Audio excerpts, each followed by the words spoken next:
ThunderCats,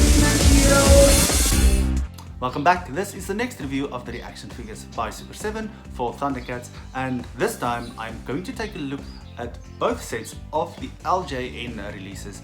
They were released in batches of 3 so far, so we've had 2 waves of that, and the first wave included Lionel, Mumm-Ra and Jackalman. Oh, I had to think for a minute. And the second wave was Panthro, Cheetara and Slithe. Now these were all toy inspired, and like we've gotten recently the wave 6 Ultimates figures, which are all toy inspired, but these came out first, and I'm actually not surprised that, well, I'm actually surprised that a lot of people didn't expect to get the Ultimates in LJN colors, because we got them in ReAction, and I'm very pleased that they're doing this. They're actually using the same sculpt, and they're just repainting them toy color inspired, and I'm rather pleased with them. They are quite cute, and well, yes, they are LJN ThunderCats homages, and they are nice. I like them. So let's take a look at them. So the first wave of 3 figures had this very vintage LJN inspired back. If you looked at some of those little catalogs, this really does look like it quite a lot. And I'm happy they did this, because this really throws back to the LJN line. So you can't start off an LJN line without having the Lord of the ThunderCats. Now there was Lionel, and then there was a toy colored Mumm-Ra with his red headdress, and then of course we had Jackalman, and with his different shading. Yes, of course he was quite different. Actually, a lot of them were different. So it actually justifies making these, because they are quite different from the actual originals that was released. Oh well, if you think about the cartoon versus what the toys were, they were quite different. So for wave 2 we had Cheetara. She was the first one, and they've got a different setup in the back, and it's also still very LJN inspired if you look at it, but all 6 of the figures have been included on here. So yeah, you can basically see, like with the normal regular wave 2, they've got all the figures on here. Well, this is just 6, not 12 so far, but these are lovely on here.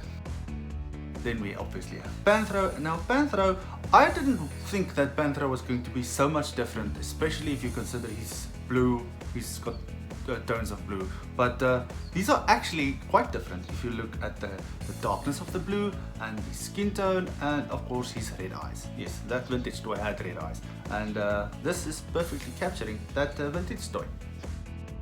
And then of course we have Slithe. Now Slithe is still the same bulky figure with his toy inspired color scheme, and what's interesting is this little thing here on his head, if you can see it over there on the art and here on the figure itself, it's just plain green. It's not the actual thing that it was on the cartoon, on the show. It was just plain green, because, well, the toy never had it. Yeah, the toy never had that thing over here on his head, so yes. So here's the LJN ones, and I have taken out both wave 1 and wave 2 together to compare them side by side with their cartoon counterparts, as you can see behind it. So here is Jackalman, and as you can see, he has got his toy color scheme. Now if you compare them,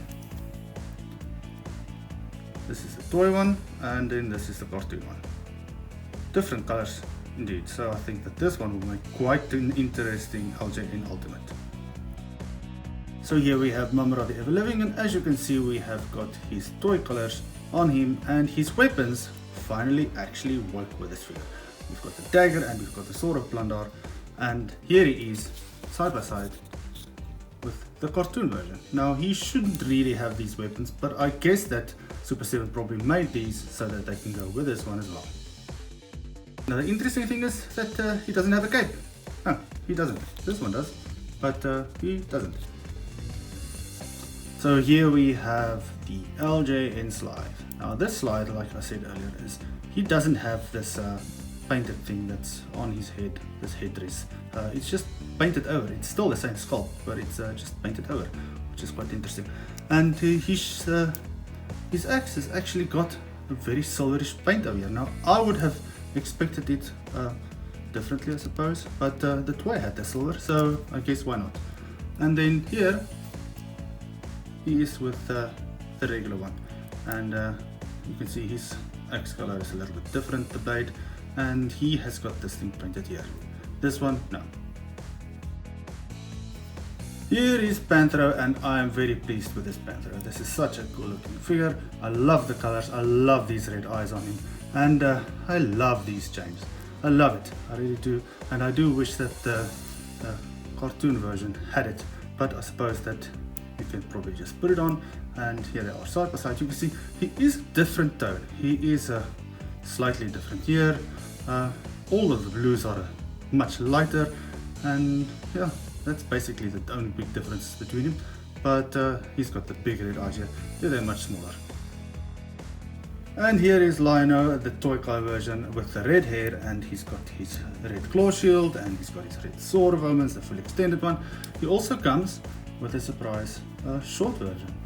There is nothing on there, it's just the plain sword, as you can see. But I really do like this.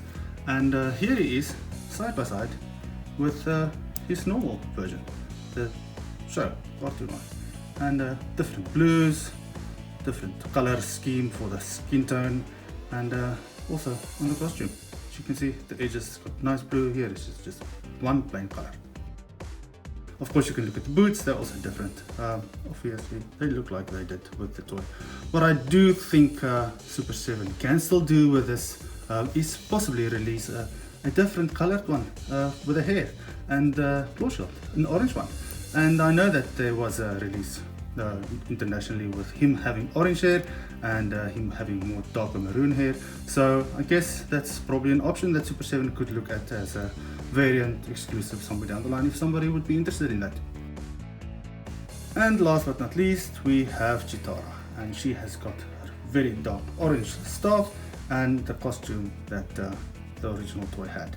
Now here she is side by side with the cartoon version, and you can see they're quite different in tone, and the staff even, if you compare them, one is darker, one is more yellow.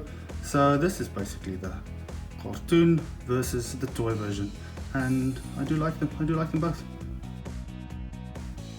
And just out of curiosity, here you can see the different scales, and we've got the mini-mates and the real subjects here, and then the Super7 one over here. Obviously much taller, but these are much bulkier, but that's the way that they've been designed. And this is just for your comparison. Super7 ThunderCats, the ultimate heroes.